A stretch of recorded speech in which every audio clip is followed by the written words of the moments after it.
Hi అండి, welcome to our channel. నేను అఖిల రఘు. మన ఛానల్ ఎవరైనా ఫస్ట్ టైం చూస్తే వీడియోస్ అన్నీ కూడా చూసి మీకు నచ్చితే ప్లీజ్ సబ్స్క్రైబ్ చేసుకుని సపోర్ట్ చేయండి.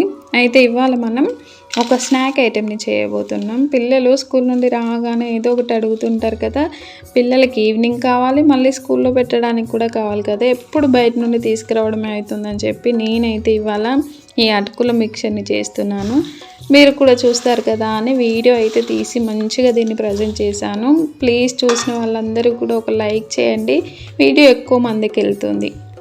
అయితే దీనికోసం ఇప్పుడు నేను ప్రాసెస్ చూపిస్తున్నాను. ప్రాసెస్ వీడియోలో మొత్తం కూడా క్లియర్గా పెట్టాను. నేను ఎక్కడైనా ఏదైనా చెప్పడం మర్చిపోతే ప్లీజ్ ఏమనుకోకండి.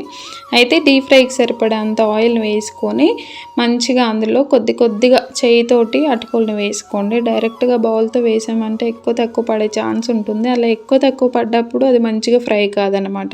మనకు అందాదికి తెలుస్తుంది కదా చేయితో ఎన్ని వేయాలని. చేయితో తీసుకొని వేసుకోండి. వేయగానే అది అలా పైకి రావాలంతా ఆయిల్ హీట్ అవ్వాలన్నమాట. ఎక్కువ ఆయిల్ హీట్ కాగానే మంచిగా అందులో వేసుకొని ఇలా ఫ్రై చేసుకొని మంచిగా స్ట్రెయిన్ చేసుకొని తీసేసుకోండి. మొత్తం మనం తీసుకున్న అటుకుల క్వాంటిటీ అంతా కూడా ఇలాగే చేసుకోండి. కానీ ఆయిల్ కొంచెం తక్కువగానే వేసుకోండి, ఎందుకంటే నల్లగా అయిపోతుంది ఆయిల్. ఇంకా వేరే దాంట్లోకి ఎందులో కూడా యూజ్ చేయలేమన్నమాట. మళ్ళీ చూసారు కదా ఎట్లా అయిపోయిందో. మన అటుకులు వేయించేసరికి ఇంత నల్లగా అయిపోయింది. తర్వాత ఇందులోకి బాదం, కాజు, పల్లీలు ఇవన్నీ కూడా సిమ్లో పెట్టుకొని మంచిగా ఒకదాని తర్వాత ఒకటి వేయించుకోవాలి. అన్నీ ఒకేసారి వేయిస్తే ఏంటంటే ఒక్కొక్కటి ఒక్కొక్కలాగా వేగుతుంది కదా. మనం అన్నీ ఒకేసారి వేస్తే ఒకటి మంచిగా వేగుతుంది, ఒకటి మాడుతుంది, ఒకటేమో అస్సలే వేగకుండా ఉంటుంది. అందుకే ఇలా సపరేట్గా వేయించుకొని ఇందులో కాజు చూడండి వేయగానే తొందరగా ఫ్రై అయిపోయింది. అలాగే పల్లీలు, బాదం వరకు కొంచెం లేట్గా ఫ్రై అవుతాయి. అందుకే అన్నీ ఒకేసారి వేసుకోవద్దని చెప్పిన. ఇప్పుడైతే కాజు, తర్వాత పల్లీలు, తర్వాత కరివేపాకు కూడా ఇందులోనే వేసుకోండి. గ్యాస్ ఆన్ చేసి వేసారంటే అది మంచిగా ఫ్రై అవుతుంది. వెంటనే తీసేసుకోండి. ఇంకా అది ఎక్కువ మాడకుండా కలర్ చేంజ్ కాకముందు ఇలా గ్రీన్గా ఉన్నప్పుడే తీసేసుకొని అందులో ఇంకా కొంచెం ఎక్స్ట్రా ఆయిల్ అంతా కూడా తీసుకొని జస్ట్ ఒక స్పూన్ వరకు ఉంచుకున్నాను. అందులోనే మనం పొట్టు తీసి దంచి పెట్టుకున్న వెల్లిపాయలు వేసుకొని సిమ్లో వాటిని బాగా వేయించుకోండి. అది తింటుంటే అక్కడక్కడ తగిలితే బాగుంటుంది అనమాట టేస్ట్. అలాగే అందులోనే ఎండుమిర్చి, ఉప్పు, కారం, పసుపు ఇవన్నీ కూడా వేసేసుకొని గ్యాస్ ఆఫ్ చేసి దాన్ని 1-2 సార్లు అటు ఇటు కలుపుకొని ఇప్పుడు దాన్ని అంతా కూడా ఈ అటుకులకు పట్టించాలి మనం. ఇప్పుడు మనం మిక్చర్ని అయితే ఇప్పుడు రెడీ చేస్తున్నాం అనమాట.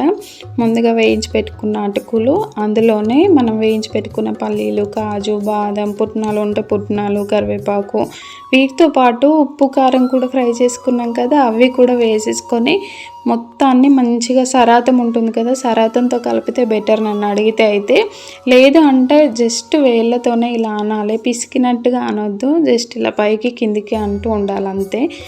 లేదంటే అవి మంచిగా ఫ్రై అయిపోయి ఉన్నాయి కాబట్టి మొత్తం చూర చూర అయిపోయి మనకు కూడా తినాలనిపించదు. ఇక్కడ వీడియోలో చూస్తున్నట్టుగా చేయండి, బాగుంటుంది.